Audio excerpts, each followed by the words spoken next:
ناظرین گرام السلام علیکم۔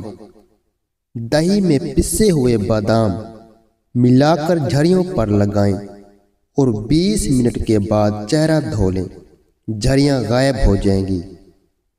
بالوں کو گھنا اور چمکدار رکھنے کے لیے ان کو دھونے کے بعد ناریل کا پانی لگا دیں۔ پاؤں پر اگر آپ زیتون کے تیل میں لیموں کا رس ملا کر مالش کریں، آپ کے پاؤں نرم و ملائم ہو جائیں گے۔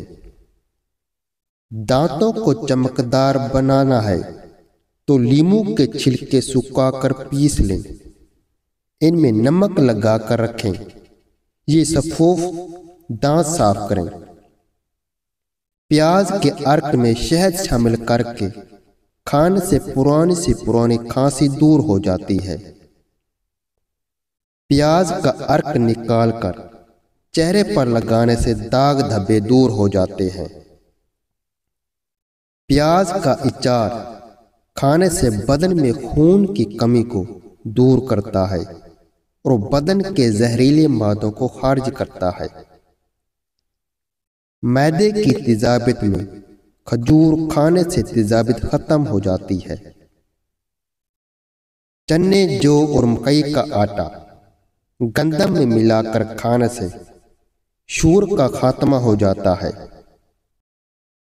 چہرے کو پانی سے گیلا کر کے اس پر پھٹکڑی سے ہلکا ہلکا مساج کریں، چہرے کے دانے ختم ہو جائیں گے۔ پیٹ کی دوائیاں کھانے کے بعد تیز کھانے سے پیٹ ٹھیک نہیں ہوتا۔ بادام، کیلا اور کشمش دودھ میں ڈال کر جوس بنا کر پی لیں، مردانہ کمزوری دور ہو جائے گی اور بے پناہ طاقت ملے گی۔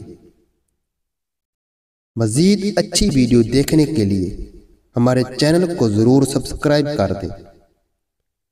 الرجی کا مسئلہ ہونے لگے تو فوراً دہی کے اندر کھیرا ڈال کر کھا لیں، ہر قسم کی الرجی سے نجات مل جائے گی۔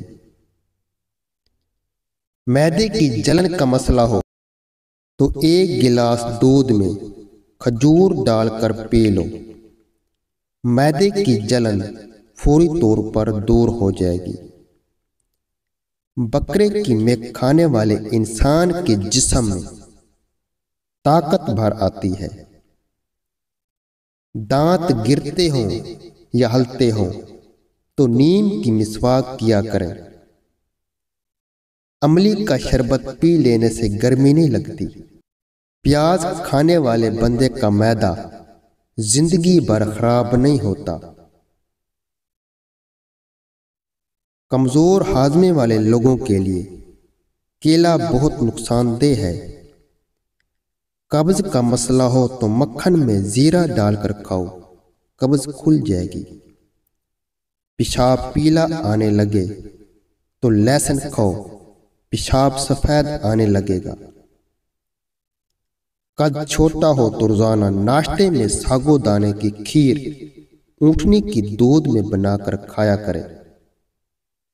آلو کا رس اور گلاب کا عرق ملا کر آنکھوں کی سیاہ حلقوں پر لگانے سے حلقے ختم ہو جاتے ہیں۔